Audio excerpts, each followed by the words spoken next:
Episode 5 of Season 2 is a curious one. Alan annunciates cougar in his dulcet honeyed tones, and Trajce is perplexed about whether or not Bob Geldof said silicon chip inside her head or elsewhere. In any event, Trajce digresses. After that brief exploration of what on earth is Cougar Town, we descend into manual task risk management practices in all kinds of workplaces. If you reduce the exertion of a task, she says, you not only reduce risk ratings for physical injury, but you also make the task more accessible to women and older workers. When we design for diversity, we can enact our inclusivity, opines Sara. Dare I say it? It is quite emancipatory, enabling workers to have a buy-in, to have ownership, exclaims Trajce, and just not feeling like a docile body that punches in and punches out and gets paid for their labour power is something that indeed excites Trajce. Sara concludes in this episode by always saying, I always ask, can workers become architects of their superior work design? The design process is important, not just the outcome. Hello and welcome to the Why Work podcast series. You are listening to Trajce Vetkovsky, Sara Bazell and Alan Girl. In episode 5, opinions expressed about electromyography, EMG and conversations around monitoring muscle condition, lifting load, repetitions are just that. Their opinions, and no adverse inference about their use should be drawn.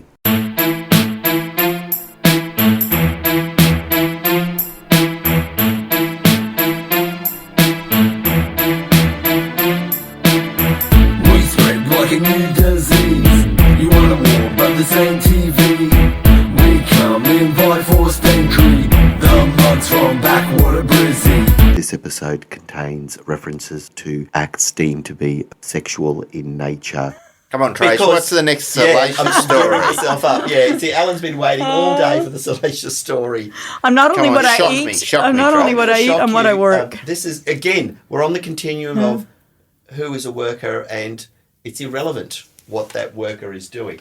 Oh, what are they doing? This is sounding good already. Jeez, just that there's a twinkle in your eye. I want to know, what are they doing? You are intuitive. This is instinctive synthesis at its highest, Sara. So what work is this? Well, we've talked about the reality television. I'm a builder. I like to build things up. We're talking about reality television, and you said, what? They're contestants. And I said, yeah, I know, but hey, the courts thought otherwise. This one, and simply, I'm not even going to give you the name of the complainant because that's irrelevant, but the complainant did work for Riverwood, Cougar Town. Cougar Town. Let me just Town. That's look at impressive. this. Let's just let that sink in. Say it again, Alan. Your voice says it. Cougar Town.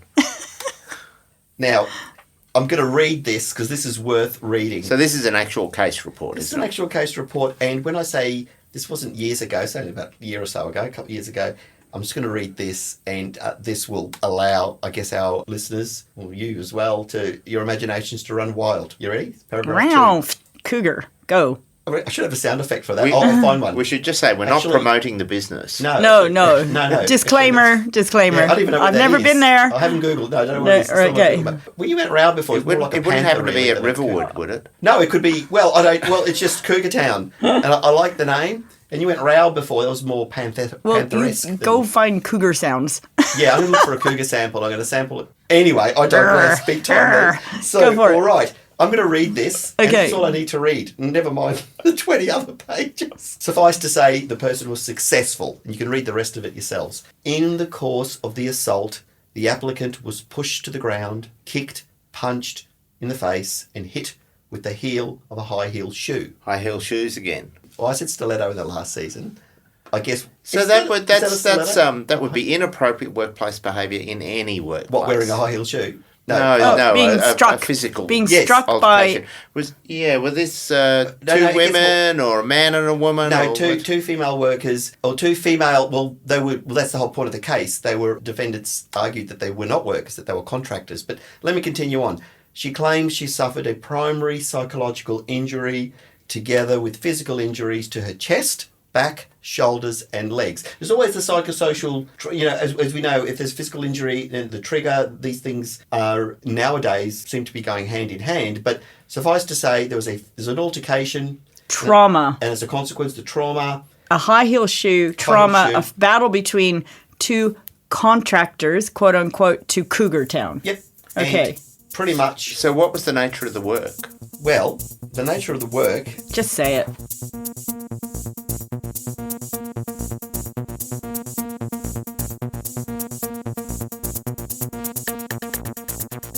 So, Well-maintained 30 yeah, so the central issue of this case was whether or not the injured person was a worker, and the arbitrator found that indeed the person was a worker, despite the fact that they had their own separate financial business arrangements from the workplace, i.e. ABN, but however the residents, if you like, took a cut and the injured worker had regular clients. All right, so let's just You wanna know call what it this like it is. Okay, Cougar Town. I had to look this up. I've looked this up on the internet, Cougar Town, Riverside. And again, Riverwood, sorry, this is not us advertising for them per se or endorsing the It's a court business. decision. It's a court decision, right? and the first respondent I just was needed to know Riverwood. what this was about. And if it was in America, it could be football if you talk about the Cougars, okay? So I'm looking this up, and it's under the adult entertainment section. Come and experience ultimate pleasures at Cougar Town, all right?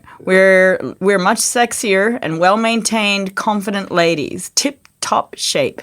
Right. Well, that Late would... 30s, 40s, and 50s. Now, I'm sorry, but I'm surprised to find okay, cougar well, in the 30s. That would explain that at paragraph 37, that firstly, the applicant states her co-worker was jealous of her because she was younger and had a lot of regular So she was a clients. cougarette. Let me just get this right. She was not a full cougar. She's just a cougarette. Junior cougar. It's, but no, this is important because that she had a lot more regular clients. It was jealousy, and there's your motive for the use of the high heel assault. Perhaps this is the allegation. All kinds of fantasies and That fetishes can be realized at Cougar Town. That evidence, it's uncontested about the state of jealousy. So there we go. So there was a common ground, if we like. There's a grievance. Let's call it an agreed fact. But the jealousy. I'm jealous of you, Trajce. You get this great promotion. Do I go pull off my high heel shoe and bash you? Well, quite seriously by the sounds of it. Yeah, Front front, and chest, back. You know, Clearly, that's there was a workplace fight. There Right. was I nearly said cat fight. Well, I can say cat fight because under the genus cougar. Because they're cougars.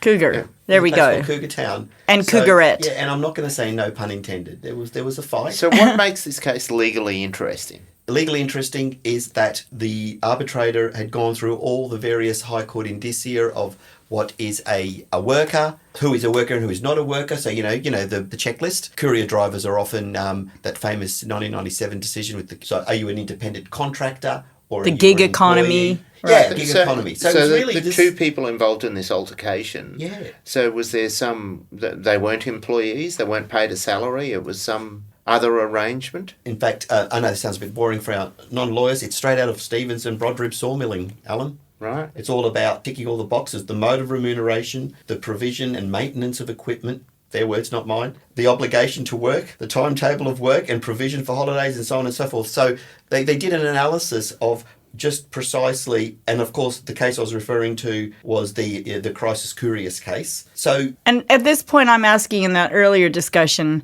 in work design, how do you have that discussion of how much is your joy work and how much is your work?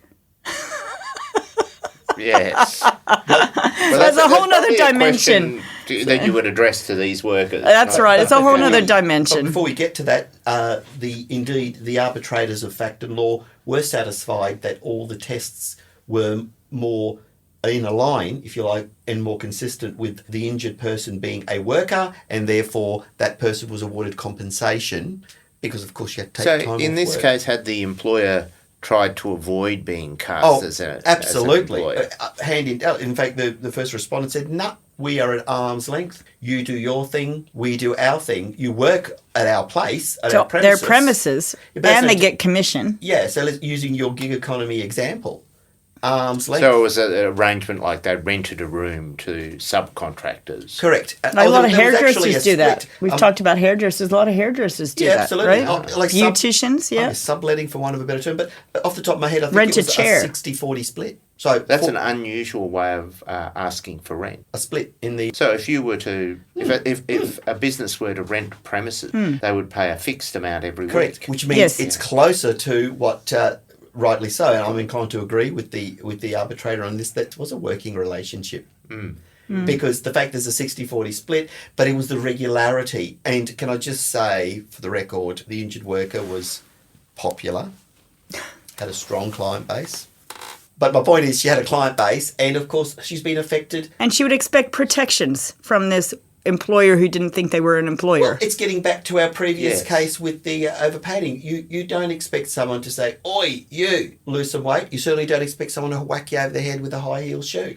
Isn't it? It would be really It's not a interesting. punter who did this. It wasn't a Yeah. drunk or aggressive customer. A colleague. It Was would a be. colleague. It would be really interesting to pick up the psychosocial code of practice and see whether you could overlay it on this business, because very unusual business, of course. All right, Trajce, absolutely. what have you got for Yeah. us next? Shall we All right. take a breather? Shall Have we a break, get it.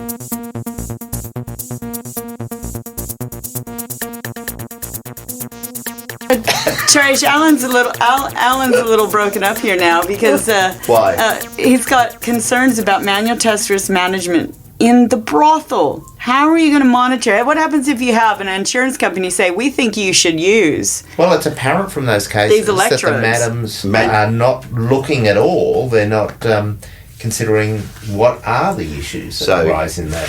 Manual task handling. What happens if they ask the ladies who work in the brothel, ladies or men, to wear these wearable electromyography applications? Well, that's an extra charge. Data collection. Well, the No, that's a customers might. surcharge.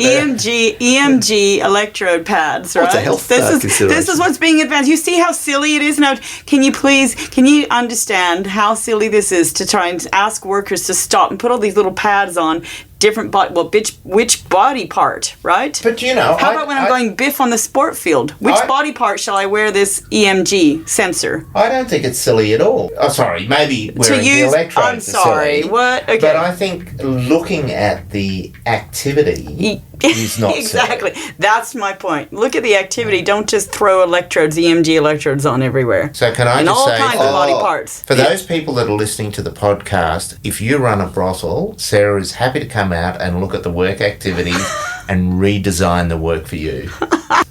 And I guess what I wanted to say before was that this idea of working away from the traditional workplace, there are dangerous work conditions, and these are important considerations, and that's why I like the fact that you brought these cases to the table with extraordinary facts, and some people would morally, even now I'm hesitating saying it properly, they have some moral concerns or moral boundaries, but yet all these people were heard equally before the court. And equally heard. And equally heard. And I think that's the beautiful thing about the legal system. And it's funny that we struggle to have these conversations in the public space, yet these are facts and cases. You can substitute the facts and the cases, but the law ultimately has to be applied irrespective of what the scenario was. To bring to the table today. But we're just talking about some really classic manual task risk management aspects. And we've got a previous case of Verine, the appellant, the plaintiff, and Woolworths, who was the defendant. In this case, the defendant was ordered to pay over $230,000 owing to a work-related aggravation of musculoskeletal disorder, rotator cuff tendinopathy, from the worker. The defendant's approach to managing their risk factors associated with lifting and stacking heavy cartons repetitively in the warehouse and What was in the cartons? grocery goods. Fresh food. I'm fucking no. Sorry, I'll play with this. I just wonder if this is Carpet. Is it the front? Look, I just want to know. The cans of dog food. I just want to know. Look, I wanted to know. The injury Okay. was from lift. Do you know whether it's lifting off the ground or? Lifting and stacking heavy cartons repetitively, more than 1,000 times per shift. And the workplace employed a work rating system to encourage harder, faster work. All right, you've got pick rates usually in warehouse and distribution, and they trained workers through an external firm about how to lift and stack appropriately. So this was a behavioral-based approach. It's a distribution centre or whether it's retail shopping? No, distribution. It's a warehousing distribution. Okay. So yeah. that's making a lot more sense. So that's like the pick rates in warehouses, right? Yeah, and they're big, heavy boxes in most cases. Yeah. But no matter what, lots of repetition, uncertain about the rest breaks that were there. So there's a behavioral-based approach about how to lift. Keeping elbows low and near to the body, for example, when lifting, or avoiding overreaching, keeping loads close to the body, lifting sequentially, just one at a time, how and where to position the weight load. So So bend at the knees. You bend at the knees and tuck in the tummy and keep the core stuff and tight and have the core. Activate the core and have your spine erect. So, when you work with a personal trainer, one-on-one, and they are observing your ability to do a deadlift or a squat, they might look at your posture and your functional movement patterns, and they might know you very well with what your tolerance is. But you're now trying to extrapolate some exercise science into a large body of workers. It's a cohort of workers where there's a lot of different variables about people's performance, the environment, the work systems, and the translation's not easily made. So it's something that's really commonly confused, but the research evidence is such that it's not just unknown, it's known to be a waste of time and effort and money, that this does not change your risk profile by introducing manual handling training, okay? And so in this case, the advice that was given, the training was given, was something that the workplace and the workers in that workplace could not comply with. They couldn't position the weight load through their heels and, just so that their toes avoided leaning forward, for example. And boxing strategies for lighter cartons above heavier ones. The implementation of these strategies was left to each worker to try and work out what was, commonly capable. But the design of the area, the workspace, the design of the pick rate didn't enable them to enact what they just received training on. Right, let me just stop you there. This is straight out of Fordism and Taylorism and Henry Ford time in motion studies. Exactly. Well, I really need to pull back a bit. When you said they were left to their own in terms of implementation, what do you mean by that? The workers? To try and address this advice and implement this device, the work system did not support them in making sure that there was always enough shelving, for example, to stack things light on top of heavy. So I'm familiar with the distribution centre. I've actually been in there, and they use a lot of electric pallet jacks, and a lot of movement is done mechanically. So what they're probably talking about is when they bring down or possibly talking about, is when they bring down a whole heap of boxes, and then they have to break that they'll have a pallet of boxes of stuff, and then they have to break that pallet up to send it off to different destinations. So it won't be that shelves of boxes that only get physically moved by humans. There will be a lot of mechanical work. That term cobots, where you've got some robotic actions and it's collaborative with human action, and there's still human physical interactions with these boxes. They're on their own. So, okay, we've got 10 boxes here, and Alan, Sarah and Trajce, we're working in this warehouse. They left it to the workers to say, I'm going to pick it up like this, Sarah, you're going to pick it up like that, and Alan, if it suits you to pick it up like this. Is that what you mean? Well, it says that the implementation of these strategies was left to each worker to determine, right? That's it. So how you implement all this advice was given, but at the same time, the work system didn't necessarily, support the training that was given. Yeah. First, there's a couple of things. The training itself is not effective in looking at cohorts of workers that have not been individually assessed in large environments. Manual handling training doesn't work. What works is understanding and training about the identification of hazards, interacting risk factors, and identifying risks that could lead to acute and cumulative disorders, and then teaching workers how to build that awareness and collaborate on a design strategy and redesign that work, right? So the awareness, the manual task risk management training is very different to manual handling training, right? A behavioral-based manual handling training program. And beyond that, what I'm also seeing in industry happening a lot, and in this case, they lost. Yeah, so we said, why doesn't it work? Why doesn't the training work? Manual handling training? Yeah, why? If you were one-on-one and I knew you incredibly well and I could prescribe your lift and your weight and your progression of your work tolerances and your rest breaks, that's very different to just suddenly giving training to a whole group of workers with different capabilities in a general work system where the temporal flow of work, the exposures will vary. You can't suddenly extrapolate, contextualize this to a whole work system. So hence your reference before to a personal trainer. A personal trainer, one-on-one, and that's where the confusion comes. The one-on-one personal training, You went to one once? Yeah, I went to one once. I know what you mean. Once. Once. Anyway, that one experience indeed, you had in personal training, right? Okay. I was maybe twice, but my point is, yes, it's one-on-one, it's bespoke, it's tailored. So you go, right. Tailored, you know your capabilities. You probably did a 1RM assessment, which is your repetition max load risk, understanding how much you can lift and what your goals were for your training program. It's really different than trying to give that advice to populations of workers. Okay, so there's a lot of research around the fact that it's not an industrial risk management strategy. Stop trying to extrapolate it. Now, the other thing that happens here is that we get all kinds of whistles and bells of technology, right? Technology transformation. It sounds sexy to have lots of things light up and have data. And the other thing that's happening in this space of manual test risk management is that you're seeing video analysis. And I like using video to make sure I really understand the dynamics, but that's only one tool in an armament of ergonomous tools, right? You're often going in, you're talking to people, you're understanding the context of work, the workflows, the culture, all the things we were talking about, and just understanding the culture of the organization, where it's going. So you've got video analysis devoid of some of the capture about humans' experience, and the emotional experience of work matters. It also can convert to why somebody reports an injury. There could be industrial relations issues that you capture when you go out and talk to people and you see the realities of work, the observations, the simulations, the interviews.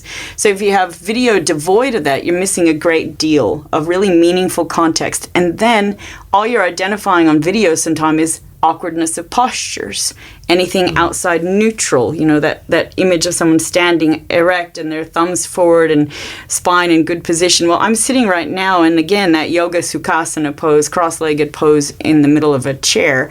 If you were to snapshot this, you would say awkward postures straight away. And I would fail on this video capture, and this would be a high-risk task right now. It's not enough. Are we working? And we're working in a podcast, and that's right. Crossing legs is very Are bad. we employees right now?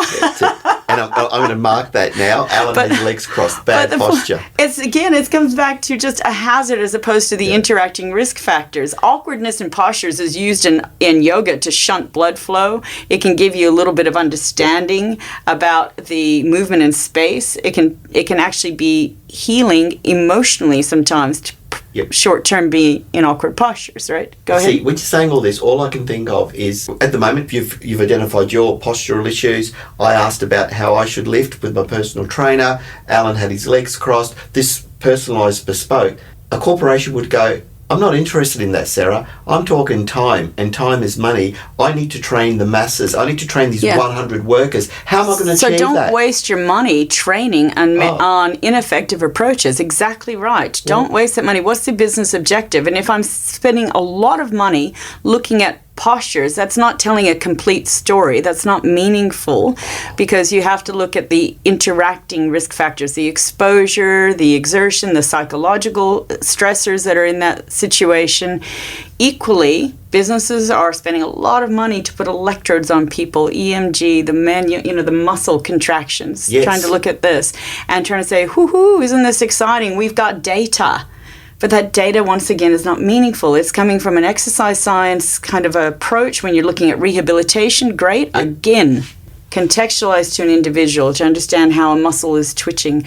In industrial environments, it's not one muscle acting. It's not one body group. And why are they doing that? Or why are they putting electrodes? To try and understand maximum voluntary contraction, or how close you are to fatiguing that muscle. Yeah?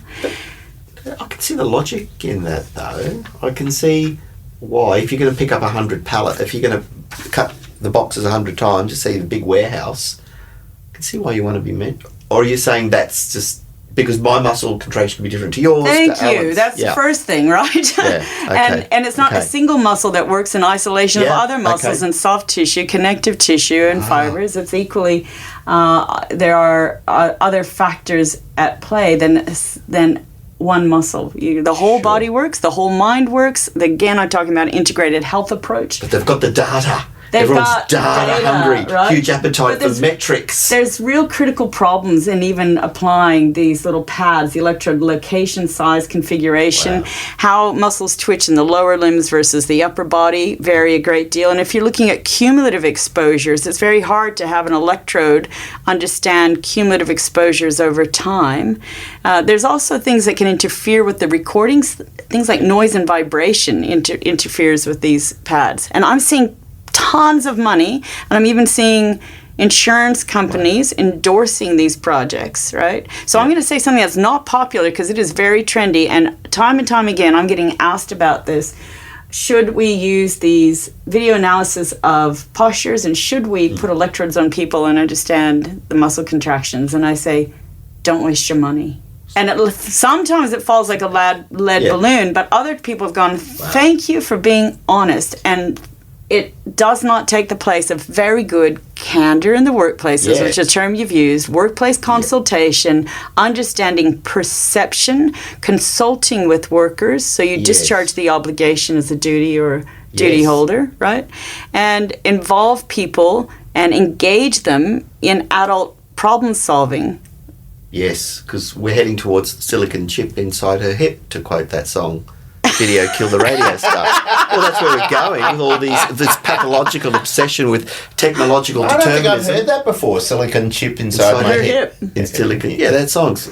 So you're looking at laboratory studies and then trying to apply them. Is that a lyric in that song? Silicon chip inside her. No, that was Bob Geldof. Silicon chip inside her hip. Right. Okay. Boomtown Rats. Really? Tell me why I don't like Mondays. Yeah. Silicon chip inside her hip. But my point is, there's technological determinism, and you're right, there's almost this pathological obsession with bigger, better, faster metric data. Technology is great when it's useful. If it's not meaningful, don't bother. Don't waste your time and money. And even if you think, oh, well, somebody's offering it as a free study, the time for you to host that study is really valuable time that's being taken away from a business objective. It's like the Bionic Man, Steve Austin, another sort of everyone, all these electrodes and how we get the faster worker. But or robotniks, to use a Czech word. But here's the thing, getting back to your packing case, and your treatise now on manual handling is like, what's this, obsession with it? How would you help those people? So we're not dealing with pallets in forklifts. What would you do? Yeah, you've got a distribution centre. Yeah. What would you do? I've gone into distribution centers, and the same thing you do. You start with a task analysis. You look at a job analysis. You don't analyze something based on a hazard or an energy source. You start to look at the integration of human performance. You speak with those workers and understand what are their pain points and their gain points. Is there something that can be redesigned, or do we need to look at the entire system, what I call life cycle ergonomics? Who's being recruited into that role? How are they being trained? What are the rest and recovery breaks? What's the equipment that they're interfacing with? What's that workplace culture like? What's the pauses? I can go on and on about life cycle ergonomics or human systems integration. It depends. I'm a lawyer again. It depends. I worked with Sarah on a case where they were throwing tyres, and when you start to think about things, you come up with very innovative ideas. Or just flinging rubber, old bloody tyres. And not just me. I facilitate the ideation with workers who do the job and who know that job. But could employers say, I really like what you're saying, this is a great idea, but by you going in, roll the sleeves up and going grassroots and asking people, but how long is this going to take? And it's going to cost me a lot. Right, we're not just train them all to say, oi, this is how we're going to manually handle this. Yeah, but then it's not going to be effective, so what was the point of that? You've wasted more money. Playing devil's advocate, because the first thing they'd say is, I like this, Sarah, I like this ideation notion, but gee whiz, we've got 100 people flinging tyres or flat packing boxes. So just think how effective it can be when you get it right. Yeah, but you have to speak to all of them. Is that what you're saying to me? I can only start with a focus group. Yeah, okay. There you go. Bring it. Yeah, this is good. I mean, focus groups work. Yeah, up to 4 to 25 people, let's say, out of 100. It's got to be a start. Don't just give lift training. Don't think you can do video analysis devoid from actually speaking to the people who do the work. The video can be adjunctive, useful, complementary. And don't think you can just throw electrodes on a muscle group and understand how that's going to integrate for the entire job task and whether that data is actually meaningful and useful to inform a redesign. They call it proper let's go back to consultation. And really it is. And the idea, sometimes management, it has to get off its high horse and come down and speak to the people maybe through an agent, such as a good work designer. There's no power disparity when somebody outside sometimes goes in, but they need to be somebody who's really skilled in understanding what they're looking at. Too. Yeah, I think they're very, very important points. Otherwise, you're going to have this constant cycle. Getting back to the posture. So if you saw me my lunch break slouching, because I like to slouch, is that something you'd chip me on or via the employee? Not at all. To say, listen, Trajce is a sloucher. Not at all. And in fact, reclining is actually a good thing to relieve the back, and it's probably why you do it. So I always say, what do people intuitively, naturally do? How are we designing to accommodate that, right? So we want work systems that move to you, that allow you to recline, that allow you to go forward, that allow you to move naturally. So don't. Like Here's my systems or. Oh, if they can be cantilevered, it's just adjustable is what I'm getting at. For that work, yeah. It's funny for me. All of this that you're saying, it's very, very sound. But the question that comes to me is always a question of control.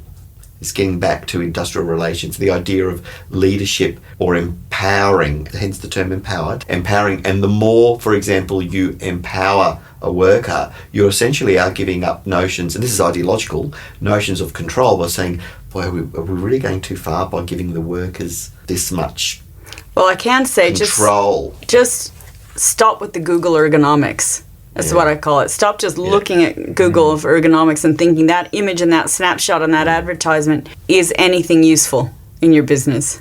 Yeah, So, but it seems to be this strict focus on manual handling protocols, one size fits all. Let's roll out the training. Let's do the induction, because training is, again, Tick it's the an box essential. And don't look at it again. Thank you very much. You're right. Yeah, and so are you making progress? Are you making headway with readjusting the mindset, reprogramming these attitudes and beliefs? Oh, absolutely. You've got businesses winning awards from doing great stuff. Rio Tinto WIPA identified the need to redesign tasks, and what they did was they had 6 business units change 5 tasks per annum. So that's 30 tasks per year that were redesigned. And the work groups were giving purchase and agency. They were permitted to go ahead and redesign this.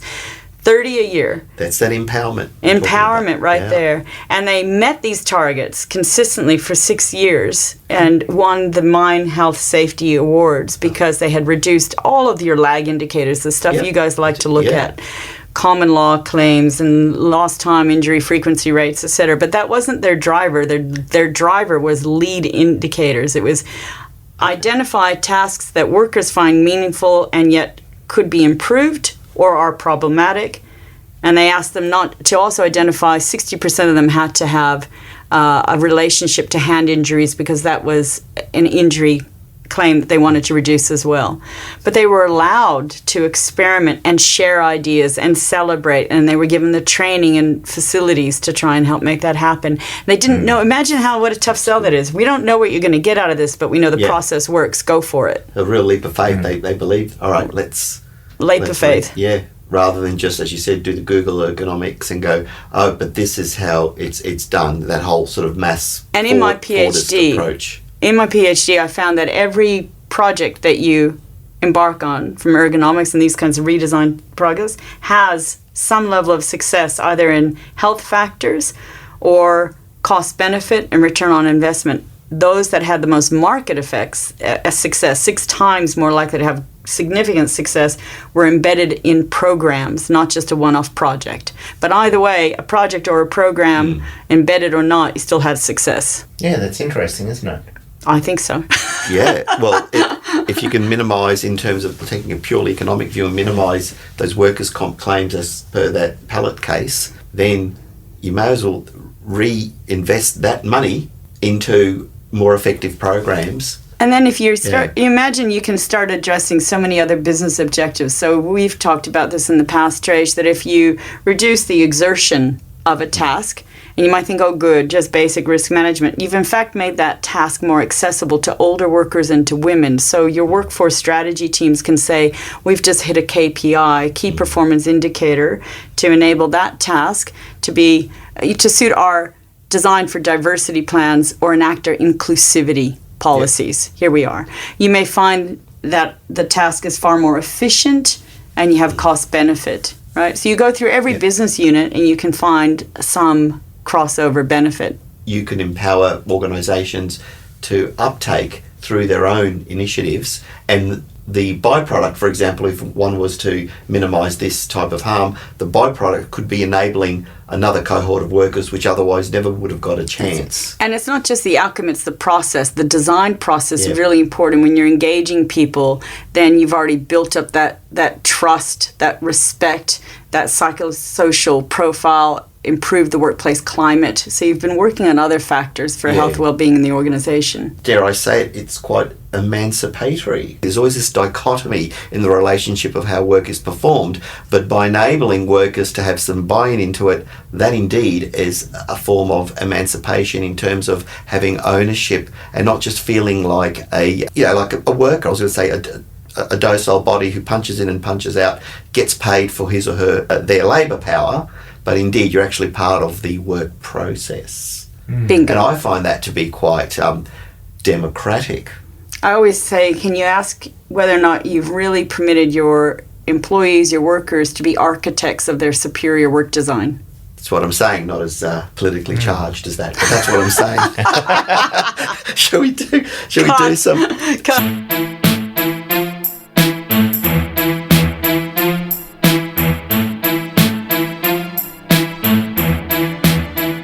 We hope you enjoyed that episode of Why Work. You've been listening to Trajce, Sara and Alan, and if you'd like to know more about some of the things we've talked about today, please subscribe and we'd be more than happy to provide you with information, names of cases and other things that may interest you. Please be aware that none of the matters we've talked about today should be construed as legal advice or any other type of advice. We're just here to talk about all things related to work. See you next time.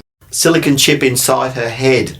Not inside her hip. Oh, there you go. All of these years, my entire pop cultural life, I thought Geldof was saying silicon chip inside her hip. Think about it, the rhyming. What's he saying? Sorry? He's saying the silicon chip inside her head. Oh yeah, inside her head. Yeah. But it might make sense from in a logical sort of sequential thing, but it rhymes. Chip and hip. I'm just saying. Bob, if you're listening, Sir Bob, you should have gone with hip, mate. It's such a great song. I always heard it as head. I'm disappointed I never realised that was one of the lyrics. I always heard it as head, not hip. You see, and this is what threw you off. I realised before I'm running with hip, and then I thought the song was Video Killed the Radio Star, but it wasn't. You know, Video Killed the Radio Star? Yeah, I know that. Love that. I love that song, yeah. But anyway, well, there you go. But is there a song, Silicon Chip Inside Her Hip? No, you're about to write it. I'm about to write it, yeah, absolutely. No, that's fine. There you go, all these years.